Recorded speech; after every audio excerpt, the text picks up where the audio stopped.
mendapat pandangan khusus dari Nabi besar Muhammad SAW. Jangankan dari Nabi, pandangan khusus dari guru saja itu bisa mengangkatkan derajat kita. Al-Imam Al-Habib Umar bin Abdurrahman Al-Attas, bagaimana beliau mengatakan kepada Syekh Ali Baros, Syekh Ali Baros, Syekh Ali Baros ini khidmat sama gurunya Habib Umar. Bagian khidmat, istilahnya kalau di belajar tuh kurang, cuman lebih ke khidmat sama guru, buat hati guru senang. Dimana keinginan guru di situ beliau ada, itu Syekh Ali Baros. Sampai dapat kedudukan, kata Habib Umar, orang yang kirim Fatihah tapi tak ngirim ke Ali Baros, tak aku terima. Harus kirim juga ke Ali Baros. Kalian lihat tertib Fatihah kita, Syekh Habib Umar bin Abdurrahman Al-Attas langsung Syekh Ali Baros. Kenapa? Kalau tadi dapat pandangan khusus dari gurunya. Jadi kata Habib Umar, wahai Ali, kalau mereka orang-orang yang di luar sana melihatku seperti kau melihatku, la awsaltuhum ilallahi fi lahdah. Aku akan dekatkan mereka dengan Allah sedetik, sekejap mata. Tapi pandangannya khusus. Pandangan khusus itu begini, ma'asyarul hadirin. Memandang guru itu sudah di atas segalanya. Jadi guru itu di bawah posisi Nabi langsung. Orang tua minggir, guru dulu. Allah, Nabi, Syekh. Itu Syekh, guru yang mendekatkan diri kita kepada Allah. Guru yang membuat kita sadar, yang membukakan hati kita untuk cinta kepada Allah, cinta kepada Nabi Muhammad SAW. Kita rasa mendewek. Guru itu nikmat dari Allah. Termasuk nikmat yang dicabut oleh Allah di zaman akhir, tidak adanya guru. Bukan guru yang pandai khutbah saja atau yang pandai berdebat, bukan. Guru di sini maksudnya syekh yang menunjukkan jalan kepada Allah, kepada Nabi besar Muhammad SAW. Itu termasuk nikmat yang di akhir zaman sedikit sudah. Banyak ditutup sama Allah Subhanahu wa ta'ala. Jadi pandangan murid ke guru kalau seperti Syekh Ali Baros sudah berkah pasti. Al-Habib Ali bin Muhammad Al-Habsyi, beliau itu gurunya Al-Habib Abu Bakar bin Abdullah Al-Attas. Kata beliau, kalau aku duduk di depan Habib Abu Bakar sudah di samping kanan kiri itu tidak terjengok lagi. Walaupun di sampingnya ada yang lebih terkenal, ada yang lebih viral, ada yang lebih. Cuman guru aku ini tidak terjengok lagi yang di sampingnya. Makanya dapat apa? Dapat madad, dapat sir, dapat magam yang luar biasa. Bukan cak zaman sekarang kan, yang mana terkenal itu yang dikejar. Yang mana terkenal itu yang dikejar. Sayang zaman sekarang mah itu. Lupa sudah sama yang tidak terkenal. Misalkan, tidak tahu terjadi apa tidak. Ini umpama. Yang mana yang lebih viral itu, heboh. Kalau pacak selfie ngapa? Biar pacak dipasang di status, mejeng tuh. Itu kalau sekarang memang itu. Al-Habib Ali dah, kata Habib Ali, kalau depan aku udah Abu Bakar udah lupa sama yang lain. Baru itu dapat. Syekh Ali Baros, lihat kata Habib Umar, kalau mereka melihatku seperti kau melihatku, cepat mereka itu sampai kepada Allah Subhanahu wa ta'ala. Bukan meremehkan ulama yang lain, bukan, tak boleh meremehkan. Jangan sampai cinta sama si guru sampai ulama yang lain dikatoi, tak boleh juga itu. Gurunya juga pasti marah. Tapi ini i'tiqad. I'tiqad al-madad ala qadril mashhad. Mau dapat rahasia, mau dapat pemberian Allah, itu tergantung pandangan kita. Kadang murid itu diuji sama Allah dengan melihat keadaan guru yang seakan-akan tidak pantas. Itu ujian juga. Nyingok gurunya ngakak-ngakak kadang. Nyingok gurunya dak begamis, misalkan sontok misalkan. Nyingok gerak dak hatinya. Apa tetap mantep?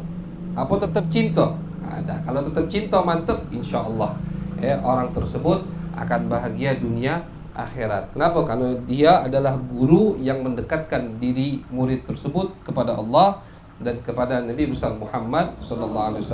Jadi kalau dapat pandangan khusus dari guru saja, itu luar biasa bahagianya hidup kita. pandangan khusus dari guru. Guru tuh cinta sama kita, bangga guru tuh sama kita, senang guru tuh sama kita. Udah, hidup nih sesusah apapun pasti bisa kita lewati. Sebesar apapun masalah yang kita hadapi, ya gampang galau. Ngapa? Ridho guru aku. Guru ridho, Nabi Muhammad SAW juga ridho. Nah, jadi kalau dapat pandangan khusus dari guru, itu termasuk jaminan tanda kita dapat pandangan khusus dari Nabi besar Muhammad Sallallahu Alaihi Wasallam. Jadi carilah satu amalan yang Allah siapkan untuk kita. Untuk apa? Untuk kita mendapatkan hati Nabi besar Muhammad Sallallahu Alaihi Wasallam. Jadi jangan hidup ni cek itu beh, maksud gitu. Solat, puasa, ke pasar, sudah tidur malamnya. Jangan cek itu. Harus ada lebih dikit. Lebih dikit. Kenapa? Biar lemak kaget di akhirat. Biar lemak kaget di surga. Biar kita bisa masuk kelompok daripada orang-orang yang dapat pandangan khusus dari Nabi besar Muhammad Sallallahu Alaihi Wasallam. Jadi jin saja itu mengumumkan kabar tentang kelahiran Nabi besar Muhammad Sallallahu Alaihi Wasallam. Jin saja mengeluarkan qasidah untuk apa? Untuk menyambut kelahiran Nabi besar Muhammad Sallallahu Alaihi Wasallam. Dan itu bukan satu jin, maksudnya bukan satu cerita, banyak. Ada beberapa sampai Imam Busiri luar biasa di sini. Menyebutkan berapa lembar cerita jin-jin tadi. Intinya sama. Kalau jin itu memberikan kabar bahwasanya di malam ini lahir Nabi besar Muhammad Sallallahu Alaihi Wasallam. Wal anwaru sati'atun, dan cahaya luar biasa. Luar biasa cahaya keluar di malam kelahiran Nabi besar Muhammad Sallallahu Alaihi Wasallam. Wal haqqu yadhharu min ma'na wa min kalimi. Ini kata Imam Al-Busiri, malam kelahiran Nabi itu banyak sekali mukjizat atau irhasat, lebih tepatnya tanda-tanda atas tingginya kedudukan Nabi besar Muhammad Sallallahu Alaihi Wasallam. Baik tanda-tanda tadi makna itu kejadian maksudnya. Tadi apa? Tiang Kisra rubuh, bangunannya retak, api yang tidak pernah padam, danau yang ada di kota sawah Yaman kering, dan bukan danau di Yaman saja, ada di Palestina. Minggu kemarin kita bahas itu, di Palestina juga kering karena kelahiran Nabi besar Muhammad Sallallahu Alaihi Wasallam. Itu makna, artinya kejadian. Wa min kalimi, dari ucapan juga banyak, dari omongan atau kabar dari makhluk Allah, dari jin, binatang. Binatang itu diriwayatkan di malam kelahiran Nabi itu senang lari-lari. Binatang-binatang liar itu mengucapkan seakan-akan menyambut kelahiran Nabi besar Muhammad Sallallahu Alaihi Wasallam. Amu wasammu, tapi kata Al-Imam Al-Busiri, ada tidak orang yang tidak percaya dengan kejadian tersebut? Ada. Amu, buta. Wasammu, tuli.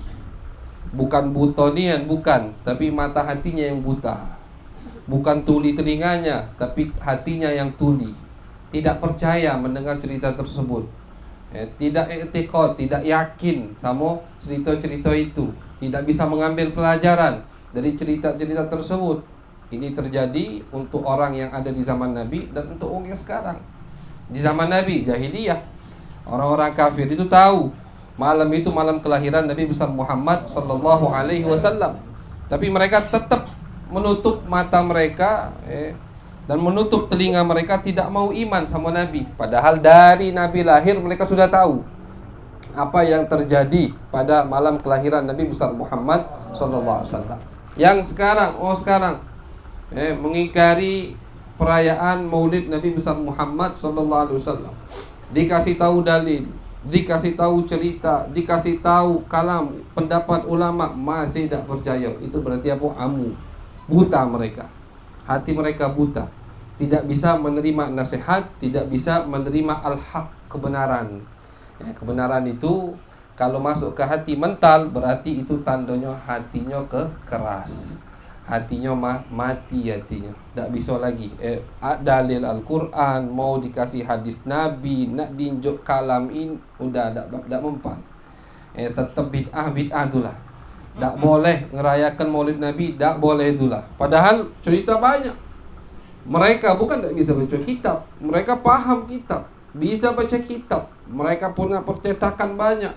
Cerita seperti ini pasti tahu mereka. Karena cerita-cerita ini bukan karang-karangan Imam Busiri saja. Di kitab sejarah sirah disebutkan, di kitab hadis disebutkan cerita-cerita ini. Tapi karena matanya sudah tuli, mata hatinya buta, mata hatinya tak bisa lagi ngambil faidah dari apa yang mereka baca. Amu wasammu, kata Imam Busiri. Baik orang kafir yang ada di zaman Nabi atau yang ada di zaman kita sekarang yang tidak mau percaya, tidak mau senang dengan hari malam kelahiran Nabi besar Muhammad sallallahu alaihi wasallam. Jadi kalau masuk bulan Maulid, gersang hati mereka tuh. Kita kan senang, masya Allah kalau masuk Rabiul Awal tiap malam acara. Bukan malam ya acara, kalau mereka ada gersang, gersang, gelisah. Mulai nyiapkan dalil untuk apa? Untuk bid'ahkan. Mulai di kadang-kadang di khutbah Jumat. Khutbah itu kan singkat, yang seharusnya mengingatkan orang pada takwa, jangan lakukan itu yang dibahas. Masalah Maulid Nabi besar Muhammad sallallahu alaihi wasallam. Jadi beda, alhamdulillah. Sering kita dengar guru kita Buya Said Ahmad mengatakan alhamdulillah Allah Subhanahu wa taala memilih kita menjadi kelompok ahlu sunnah wal jamaah, kelompok yang cinta sama Nabi Muhammad sallallahu alaihi wasallam. Itu nikmat yang luar biasa. Jangan kita kecilkan nikmat itu. Cinta sama Nabi, percaya sama Nabi Muhammad sallallahu alaihi wasallam, cinta sama keluarga Nabi. Zaman sekarang ini juga zaman akhir ini dikutak-atik keluarga Nabi. Itu ada sudah. Dah heran. Dari zaman kakek Habaib Sayyidina Husain, Sayyidina Ali, itu Sayyidina Ali meninggalnya dibunuh. Yang bunuh kafir, bukan muslim. Hafal Quran. Yang bunuh Sayyidina Ali bin Abi Thalib itu punya rumah tahfidzul Quran, namanya Abdurrahman bin Muljam atau Muljim. Di zaman Sayyidina Umar masih lurus wong ini. Sama Sayyidina Umar dibangunkan rumah tahfidz. Karena bagus qiraannya, hafalannya dibangunkan. Tak tahunya sesat di zaman Sayyidina Ali. Tidak mau ikut pendapat Al-Imam Ali bin Abi Thalib. Sayyidina Ali siapa yang bunuh? Muslim. Sayyidina Husain siapa yang bunuh? Muslim.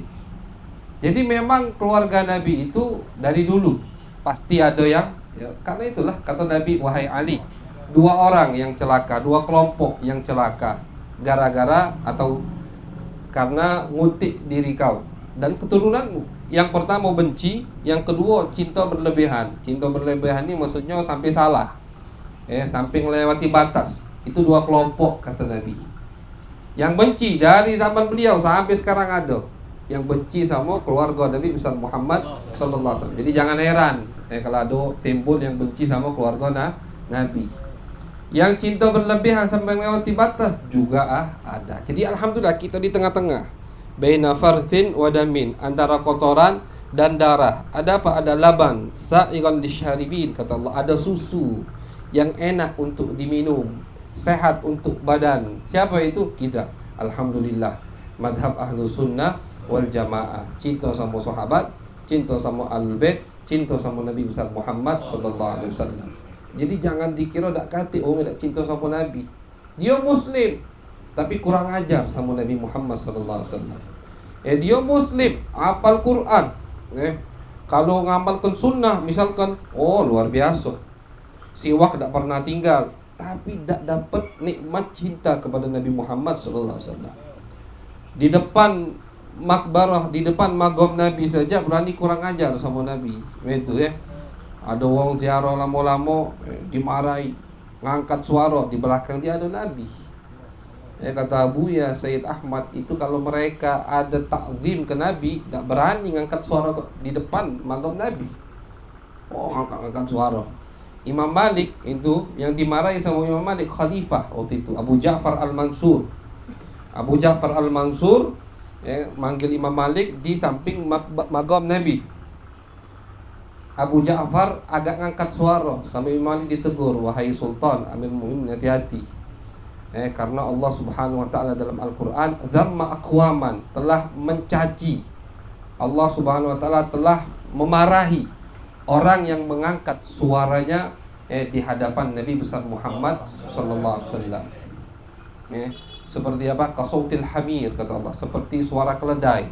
Orang itu suara keledai semua tuh. Yang ngangkat suaranya berani di depan magam Nabi besar Muhammad sallallahu alaihi wasallam. Jadi jangan dikira tidak ada orang yang di hatinya tidak ada cinta ta'zim kepada Nabi besar Muhammad sallallahu alaihi wasallam. Jadi alhamdulillah, itu nikmat yang terbesar dari Allah, kita mendapatkan cinta dari Nabi besar Muhammad sallallahu alaihi wasallam tanpa usaha, tanpa ibadah, tanpa mujahadah, tak katik tirakat apa-apa, langsung turun dari Allah cinta sama Nabi besar Muhammad sallallahu alaihi wasallam. Amu wa sammu fa'ilanul basyairi lam tusma wa bariqatul indari lam tushami. Maka pengumuman, i'lan itu pengumuman. Al-basyair, basyair jamak dari basyirah, kabar gembira, pengumuman tentang kedatangan Nabi besar Muhammad sallallahu alaihi wasallam dari jin tadi, dari jin itu ada, dan jin ini bukannya bukannya ngomong dewek, bukan, mereka tuh ngomong ke depan, ngomong kafir Mekah. Bahkan dukun-dukun, teman ceritakan, dukun-dukun yang di zaman Nabi besar Muhammad sallallahu alaihi wasallam itu udah tak jadi dukun lagi. Ngapa tak jadi dukun lagi? Jinnya tak bisa nyuri kabar dari langit. Jin itu dulu, jadi diceritakan di sini bahwasanya bagaimana sih jin itu kok bisa dapat kabar dari langit. Jadi kata mereka, kata ulama, ketika Allah Subhanahu wa taala memutuskan satu perkara untuk terjadi di muka bumi ini, malaikat yang berada di tingkat paling tinggi bertakbir dan tasbih, Allahu Akbar. Didengar malaikat yang ada di bawahnya takbir juga. Sampailah malaikat yang di langit pertama takbir. Kenapa? Misalkan Allah mau melahirkan Nabi Muhammad malam ini misalkan, takbir. Atau kejadian yang lain pokoknya apa yang Allah putuskan di muka bumi, penghuni langit takbir semua. Langit pertama pas takbir juga mereka bertanya, akhirnya ada apa takbir ini? Nanyalah ke langit kedua. Langit kedua tak tahu juga, nanya ke langit ketiga. Sampailah ke langit ke paling tinggi tadi. Ada apa takbir ini? Dikasih tahu, oh Allah Subhanahu wa taala menetapkan akan terjadi begini di muka bumi. Langit ketujuh nurunkan kabar ke langit ke-6. Terus begitu, kata Imam Ibn Ajibah, sampai ke langit ke pertama, langit pertama ke-1. Dinjuk tahu, akhirnya saling ngobrol mereka tentang apa yang Allah tetapkan di muka bumi. Didengarlah sama jin. Jin marah ke langit pertama. Ini cak mana dukun tuh bisa tahu apa yang akan terjadi. Begitu prosesnya. Jin itu mencuri kabar dari langit pertama. Tapi kata Nabi, terkadang mereka benar, terkadang salah, karena nyurinya tak dengar-dengar nian. Takut-takut juga nguping itu. Pokoknya mereka ngejuk tahu apa yang mereka tahu, atau ngarang-ngarang dewek dijuk tahu dukun tadi. Nah dukun tadi kadang salah, kadang benar. Tapi di malam kelahiran Nabi SAW itu sama Allah ditutup. Untuk apa? Untuk menyambut wahyu. Nabi udah nak lahir, umur 40 Nabi jadi Nabi, berarti 40 tahun lagi. Untuk menyambut wahyu ini, karena jalan wahyu ini disebutkan, jalan wahyu itu adalah langit, maka dijaga langit oleh Allah Subhanahu wa taala. Jin tak pacak dengar atau nyuri kabar lagi di malam, gara-gara malam kelahiran Nabi besar Muhammad sallallahu alaihi wasallam. Pas dukun tadi bertanya, ngapo jin tak pacak dengar lagi? Diceritakan, jin tadi nyeritakan ada kejadian yang luar biasa di muka bumi ini. Ternyata kelahiran Nabi besar Muhammad sallallahu. Jadi orang Mekah tuh tahu semua, malam ini malam yang luar biasa karena Muhammad bin Abdullah lahir. Tapi karena mata mereka buta, telinga mereka tuli, mereka tidak bisa mendengar daripada kabar gembira yang dibawakan oleh jin, oleh kahin, dukun tadi, oleh orang-orang pintar di zaman mereka. Wa bariqatul indari lam tusyami. Begitu juga kabar al-indar, karena Nabi itu bukan hanya basyir, Nabi juga nadhir, membawa ancaman dari Allah Subhanahu wa ta'ala. Jadi tugas Nabi itu basyir, nadhir, targhib, tarhib. Begitu, itu tugas Nabi. Kasih kabar gembira, oh yang sholat, kata Nabi, pahalanya cak ini, itu basyir. Yang tak solat kata Nabi dihukum di api neraka, azabnya begini-begini, itu namanya nadhir. Jadi Nabi Bashir, Nadhir ya. Metode ini dipakai sama ulama untuk mendidik murid-murid mereka. Terkadang Bashir baik, terkadang Nadhir kejam atau bukan kejam, maksudnya keras di situ. Dipakai sama ulama. Mim ba'di ma akhbarul aqwama kahinuhum bi anna dinahumul muwajja lam yakumi wa ba'da ma ayanu fil ufqi min syuhubin munqaddatin wafqa ma fil ardi min sanami. Min ba'di, setelah mereka diberitahu al-aqwam, orang-orang yang ada di sekitar Mekah diberitahu oleh siapa? Kahinuhum, oleh dukun-dukun mereka. Dukun mereka ngasih tahu Nabi lahir bi anna dinahumul muwajjal lam yakumi, bahwasannya agama kalian ini tidak akan terus menerus menyembah berhala. Kenapa? Karena bakal lahir Nabi, sudah lahir Nabi, dan Nabi ini bakal berantas Tuhan-Tuhan kalian, kata dukun-dukun tadi. Dan dukun-dukun ini ada yang sebagian masuk Islam. Nunggu sampai Nabi diutus, tahu mereka langsung masuk Islam. Wa ba'da ma ayanu fil ufqi min syuhubin munqaddatin wafqa ma fil ardi min sanami. Dan dukun tadi itu memberitahu ke masyarakat di sekitar Mekah bahwasanya agama mereka tidak akan lanjut. Setelah apa? Setelah mereka melihat, atau jin mereka melihat di langit sana sudah disiapkan oleh Allah Subhanahu wa taala syuhub, anak panah yang siap menyambar jin yang berani mendekati langit pertama. Jadi disiapkan sudah sama Allah Subhanahu wa taala. Ini cerita jin sendiri. Jin mengatakan, Qul wa anna kunna naq'udu minha maqa'ida lis-sam' faman yastami'il ana yajid lahu shihaban rasada. Kata jin, kami dulu galak duduk di langit sana, nongkrong di sana, nunggu kabar apa dia, habis itu turun ke bumi, nunggu. Sekarang tak bisa lagi. Kenapa? Faman yastami'il ana yajid lahu shihaban rasada. Sekarang mau dekat saja udah ada malaikat siap dengan anak panahnya, busur udah siap. Ini dari bintang, atau ulama, bukan bintang dijadikan anak panah, bukan, tapi diambil dari cahaya bintang. Anak panahnya itu siap. Rosot itu udah siap, bukan baru nak ngembek, bukan, udah siap.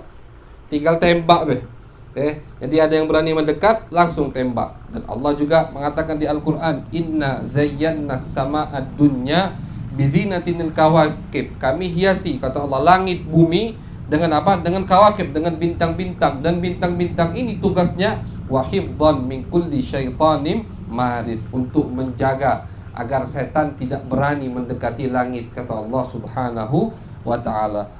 Menyambut kelahiran Nabi dan wahyu Nabi besar Muhammad sallallahu alaihi wasallam. Hatta ghada an tariqil wahyi munhazimun minasyayatini yakfu ithra munhazimi. Sehingga jin tadi yang mau naik ke langit itu tidak berhasil naik. Mereka kembali ke bumi, munhazimun. Mereka kembali ke bumi dari tariq, dari jalannya wahyu, artinya langit pertama, munhazimun.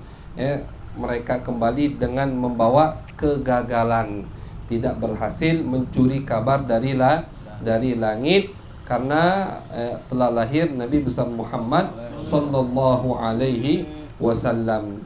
Ka'annahum haraban abtalu abrahatin aw askarun bil hasa min rahatihi rumi nabdan bihi ba'da tasbihin bi batnihima nabdal musabbihi min ahsya'i multakimi. Ka'annahum, kata Imam Busiri, jin-jin tadi yang apa?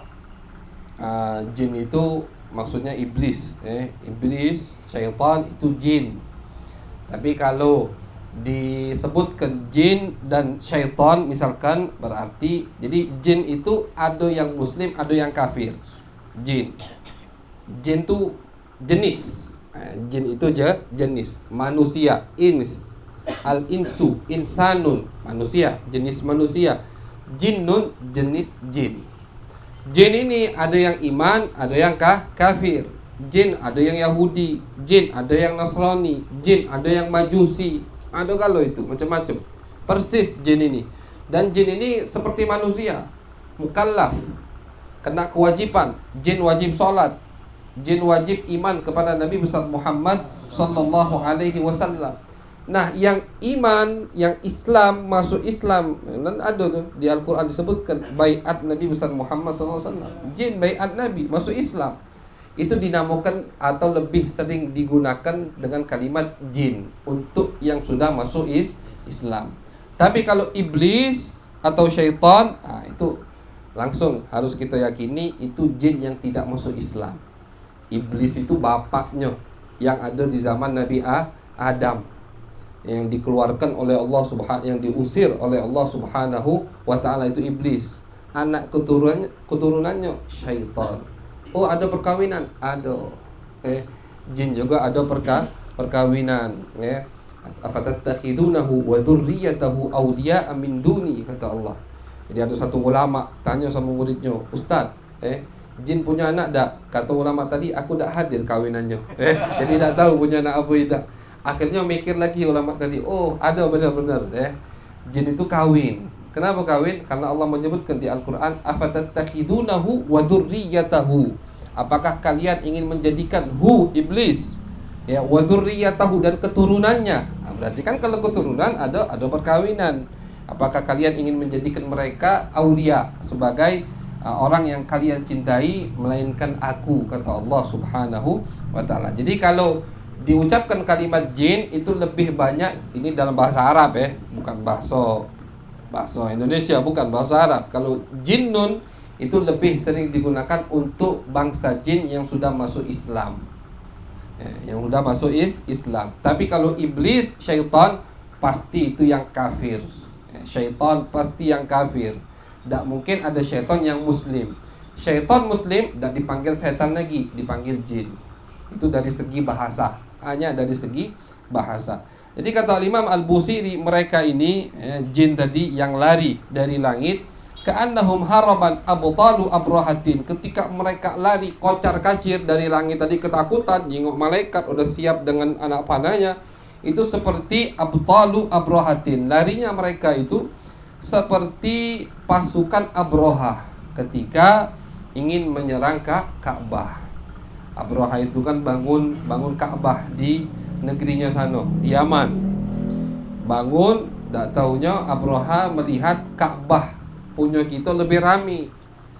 Ngapo Ka'bahku sepi? Oh, tak tanya ada Ka'bah di Makkah. Maksudnya ngapo tempat ibadah dia sepi? Ada tempat ibadah di Makkah. Oh. Itu sebab pertama. Tak taunya habis itu ada si keuang usil tempat peribadatan Abroha dihancurkan. Kenapa? Karena ingin nyanyi Ka'bah, dihancurkan sama orang sana. Marah diam-diam, dihancurnya diam-diam malam-malam. Marah Abroha, akhirnya menyiapkan pasukan untuk menghancurkan Ka'bah. Dan pasukan tadi terdiri dari gajah, fil, ashabul fil. Wong Mekah, wong Arab tak tahu dengan gajah. Wong Arab tak tahu dengan gajah. Mereka tak ngerti bagaimana cara melawan gajah. Dan pasukannya juga kalah banyak. Akhirnya wong Mekah keluar dari kota Mekah yang dipimpin oleh kakek Nabi Abdul Muttalib. Karena mereka tahu yang jago Ka'bah ini bukan kita, ada Tuhannya, Allah Subhanahu wa taala. Abroha nak masuk, belum masuk. Kenapa belum masuk? Karena fil, gajah Abroha itu tidak mau masuk ke Mekah. Tahu, takut. Akhirnya ketika mereka lagi kesusahan dengan ngamuknya gajah tadi, Allah kirim tayran ababil, burung dari akhirat sana membawa 3 batu dari neraka, 1 di mulut, 2 di ini. Dan burung ini mengenai semua pasukan Abroha. Ketika mereka lari kocar-kacir itu dikejar sama burung. Ya santai burungnya terbang, kena dulu pasti. Dan ketika mengenai dari atas tembus ke bawah. Bayangkan batu dari api neraka. Jadi disamakan oleh Al-Imam Al-Busiri jin tadi, biar kita bisa membayangkannya. Kata Imam Busiri, larinya mereka dari langit itu seperti larinya pasukan Abroha dari apa? Dari kejaran burung ababil. Dan ini semua ada kaitannya. Kejadian Abroha ini kapan? Waktu tahun Nabi dilahirkan. Sama-sama ada kaitannya. Sama-sama untuk menyambut kemuliaan Nabi besar Muhammad sallallahu alaihi wasallam. Kata ulama, kenapa kejadian Abroha ini nak di tahun lahir Nabi nian, karena untuk memuliakan Nabi. Bisa kejadiannya 3 tahun sebelum itu, 4 tahun, tidak. Diriwayatkan hanya berapa puluh hari setelah kejadian Abroha lahir Nabi besar Muhammad sallallahu alaihi wasallam. Au askarun bil hasa min rahatihi rumi. Atau kata Al-Imam Al-Busiri disamakan sama beliau, larinya jin dari langit itu seperti larinya pasukan, bubarnya pasukan ketika dilempar debu atau pasir oleh Nabi besar Muhammad sallallahu alaihi wasallam. Jadi Nabi itu di peperangan Badar, ketika peperangan nak dimulai, Nabi ambil debu, pasir, syahatil wujuh kata Nabi, dan ditebar ke sama Nabi besar Muhammad sallallahu alaihi wasallam. Itu pasir, kata ulama hadis, mengenai semua mata pasukan orang musyrik. 1000 pasukannya. Pasukan muslim 313. Pasukan orang kafir Mekah 1000 pasukan. Itu pasir, satu genggaman, cuma satu genggaman dari Nabi mengenai semua mata orang-orang kafir. Rabun kalau istilahnya. Makanya tidak lama perang Badar, sekali wat langsung habis orang kafir Mekah. Kenapa? Karena habis ditebarkan pasir oleh Nabi besar Muhammad sallallahu alaihi wasallam.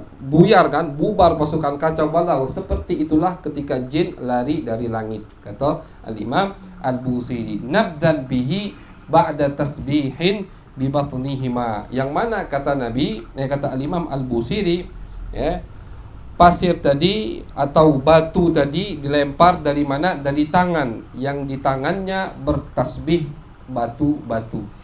Bebatuan itu ketika dipegang oleh Nabi bertasbih. Tangan Nabi besar Muhammad sallallahu alaihi wasallam. Batu tasbih, subhanallah, subhanallah. Dan yang mendengarnya bukan hanya Nabi, yang mendengarnya semua yang hadir. Semua yang ada di Nabi itu dengar tasbihnya batu. Terus sama Nabi dikasih ke Sayyidina Abu Bakar, tasbih lagi, masih. Di tangan Sayyidina Abu Bakar nih batu mengucapkan subhanallah, subhanallah. Sama Sayyidina Abu Bakar ditaruh ke tangan Sayyidina Umar bertasbih, sampai ke tangan Sayyidina Ali bin Abi Thalib bertasbih batu tadi. Tasbih batu di tangan Nabi besar Muhammad sallallahu alaihi wasallam. Termasuk mukjizat Nabi besar Muhammad. Jadi kata Imam Al-Busiri, tangan yang menghamburkan batu tadi bukan sembarangan tangan. Tangan yang mana di tangannya tasbih saja batu saja bertasbih. Dan memang semua bertasbih kepada Allah. Wa in min syai'in illa yusabbihu bihamdihi walakin la tafqahuna tasbihahum. Kata Allah, semua yang ada di muka bumi ini bertasbih kepada Allah. Semua, batu, dinding, segala-gala yang tasbih. Cuman la tafqahuna tasbihahum. Kalian itu tidak paham tasbih atau tidak bisa mendengar tasbihnya mereka. Kalau kita dibuka hijab oleh Allah, kita akan mendengar semua ini yusabbihu bihamdihi. Semua bertasbih kepada Allah Subhanahu wa taala. Tiang ada yang hafal Quran. Itu ada di Hadramut. Di masjid apa itu? Lupa Fagir. Masjid Balawi. Iya. Itu sariyah taruddu alal musalli. Sampai sekarang ada tulisannya. Ini sariyah itu tiang. Ini tiang membenarkan bacaan orang yang lagi sholat. Jadi ada orang sholat istiqomah, sholat di tiang itu. Qiyamul lail, pakai hafalan Al-Quran. Suatu malam salah. Apa nak maco? Tak bisa melanjutkan tiangnya. Ini misalkan lanjutkan. Misalkan walakin. Apa setelahnya tak paham? Tak ada ingat. Misalkan lupa ayat tadi. Tiang. Walakin la tafqahuna tasbihahum, kata tiang di belakang. Tiang ngebeneri bacaan wong yang lagi sholat. Artinya tiang saja hafal Al-Quran. Berarti apa? Ini bukti mukjizat bukti apa yang Allah sebutkan di Al-Quran, bahwasanya semua makhluk ini bertasbih kepada Allah Subhanahu wa ta'ala. Tapi kita yang tak paham. Nabdan musabbihi min ahsya'i multaqimi. Tangan batu yang ada di tangan Nabi tadi bertasbih, disamakan sama Al-Imam Al-Busiri dengan Nabi yang bertasbih ketika berada di perut ikan paus, yaitu Nabi Yunus. Nabi Yunus itu bertasbih ketika jadi sama Luar biasa Imam Busiri ini. Ini makna yang sangat tinggi. Cuman kadang susah untuk kita ungkapkan. Kenapa? Karena bahasa Arab itu tinggi. Makanya kalau memang pengen menikmati qasidah ulama, ya mau tidak mau kita harus paham bahasa Arab. Kadang kita tuh bisa memahami, tapi untuk mengungkapkannya susah. Kenapa? Kalau bahasa Arab itu tinggi. Untuk mencari kata-kata yang bisa memadai atau pas dengan bahasa Arab itu susah. Jadi di sini Imam Busiri menyamakan tasbih batu yang bertasbih di tangan Nabi dengan Nabi Yunus yang bertasbih. Nabi Yunus ketika bertasbih di dalam perut ikan paus. Jadi Nabi Yunus itu ditelan iwak paus. Pernah. Paus, hut, makhluk terbesar. Itu gara-garanya Nabi Yunus berdakwah di kaumnya. Kaumnya ini tak katik yang nak galak iman. Nolak kalau dak katik yang iman sama Nabi Yunus. Akhirnya kata Nabi Yunus, kalau kalian sudah tidak mau iman, akan turun azab untuk kalian. Sudah keluar Nabi Yunus. Ketika kaumnya melihat, oh Yunus keluar dari kampung, meninggal ke kampung, oh benar ini berarti. Mereka tuh pintar. Benar berarti Yunus ini utusan Allah. Karena dia berlari atau bukan berlari, keluar dari kampung, berarti kan azab bakal turun. Setiap azab turun, Allah perintahkan Nabi untuk keluar. Nabi Lut keluar dari kampungnya, Nabi Nuh bangun kapal, begitu kan. Nabi Soleh juga keluar. Akhirnya mereka pintar, cepat mereka geraknya. Ketika mereka lihat Nabi Yunus keluar dari kampungnya, langsung mereka keluar ke lapangan, nangis-nangis, tobat, minta ampun kepada Allah Subhanahu wa ta'ala. Tapi Nabi Yunus sudah keluar. Nabi Yunus melihat dari jauh, mantau, tak turun-turun azab. Nah, kau betul Nabi Yunus, tak turun azab. Kalau aku balik ke kampung, wah, tambah didustai aku, kata Nabi Yunus. Akhirnya ditinggalkan sama Nabi Yunus kampung itu. Nah, Nabi Yunus meninggalkan kampung tersebut tanpa izin Allah Subhanahu wa ta'ala. Ini memang kalau kata ulama, kalau untuk orang biasa tidak salah. Tapi karena yang melakukannya adalah Nabi utusan Allah, dimarahilah sama Allah Subhanahu wa ta'ala. Dikasih pelajaran. Pergi Nabi Yunus, ditinggalkan kampung tadi, naik kapal. Pas naik kapal, kapal ini kena badai. Tidak stabil jalannya nih. Kata yang nahkodanya, ini ada apa-apa pasti. Fina abik, di antara kita ini ada seorang hamba yang lari dari tuannya. Siapa itu? Nabi Yunus. Makanya sama Allah disebutkan di Al-Quran, id abaqa ilal fulkil mashhun. Ketika Yunus kabur, kata Allah. Abak itu sifat untuk budak. Jadi abaqo artinya haroba, sama lari. Abaqo lari, haroba lari, farro lari. Bahasa Arab ini. Cuman abaqo itu lari untuk seorang budak. Jadi kalau ada budak yang lari, itu cukup diucapkan dengan kalimat abik. Oh, ada budak yang kabur dari tuannya, bukan harib. Kalau harib, oh kabur biasa. Jadi itu luasnya bahasa Arab. Jadi untuk budak lari itu ada bahasa khusus, ada lafaz khusus. Di Al-Quran disebutkan begitu, id abaqa ilal fulkil mashhun. Ketika ada seorang hamba Yunus lari dari tuannya, lari dari Allah Subhanahu wa ta'ala. Larinya ke kapal, kapalnya akhirnya goyang, tidak stabil. Kata nahkodanya, pemimpin kapal, ada budak yang lari dari tuannya. Dia tidak tahu siapa. Sudah, kita apa? Kita undi. Setiap orang nulis namanya. Undi. Siapa nama yang keluar, berarti itulah budak yang kabur. Dia undi sekali, keluar nama Nabi Yunus. Dan hukumannya apa? Hukumannya dicemplungkan, dibuang dari kapal. Itu tidak selamat kita. Jadi harus mengorbankan budak yang lari tadi.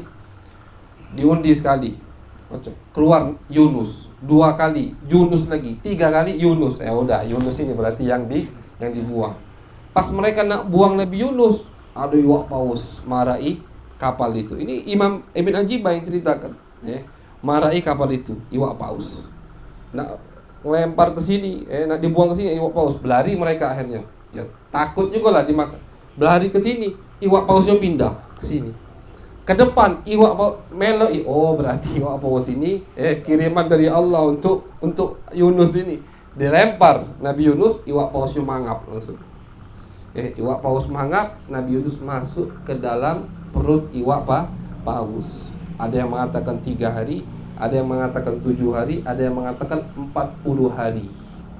40 hari Nabi Yunus berada di dalam ikan paus. Diriwayatkan iwak paus ini ketika sedang menelan Nabi Yunus mengelilingi lautan dunia. Jadi keliling sampai di Irak, Mosul. Di Irak lah fanabadnahu bil ara'i wa huwa saqim. Akhirnya kata Allah, kami lepehkan, kami perintahkan paus untuk melepehkan, untuk mengeluarkan Nabi Yunus dari perutnya setelah beliau bertasbih kepada Allah Subhanahu wa taala. Apa tasbih Nabi Yunus? La ilaha illa anta subhanaka inni kuntu minadh dhalimin. Ya Allah, maha suci Engkau, aku ini hamba yang zalim.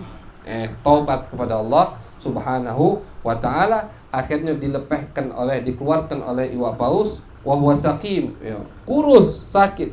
Wa ambatna alaihi syajaratan min yaqtin, kata Allah, kami tumbuhkan di samping tempat Nabi Yunus terdampar tadi, kami tumbuhkan pohon yaqtin.